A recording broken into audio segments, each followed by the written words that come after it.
السلام عليكم. فكرة النهاردة بتفكرني بالفاس اللي أنا كنت عملته من ديسك الصاروخ القديم موجود على القناة لو حضراتكم شفتوه. فده أنا عملتها بحتة ألمونيا، كانت موجودة عندي حتة ألمونيا فحبيت أستغلها. وأنا في الأساس كنت هعمل ميدالية مفاتيح أو علاقة مفاتيح، وكنت عاملها صغيرة، فقلت لا خليني أستغل حتة الألمونيا كلها. وانا هبقى اعمل الميداليه من حته ستانلس، انا عندي حته ستانلس هبقى اقص منها واعمل ميداليه. فخليني اعمل من ديت الديكور اللي انا عايز اعمله، اللي هو على شكل سيف صغير.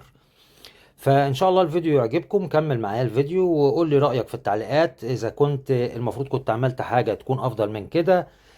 قول لي وجهه نظرك، واكون شاكر ليك قوي لو حطيت لايك على الفيديو عشان تشجعني ان انا اكمل.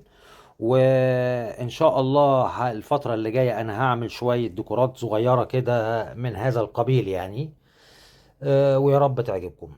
المهم خلينا في الفيديو دوت. انا عملت سيف من حتة الألمونيا دي، وعملت دخلت في اليد بتاعته، كنت عاملها خشب حتة زين كده، وبعدين قلت لا خليني ادخل البلاستيك فيها.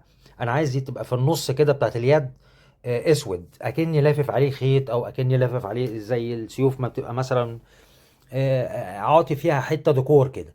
فحبيت اعمل الديكور دوت، ان انا حطيت في الاول حته خشبه رفيعه كده، لزوم الديكور في اول اليد، وكملت بشرايح بلاستيك كلها لزقتها مع بعضيها زي ما حضراتكم شايفين، جيركن بتاع نستابون اي حاجه.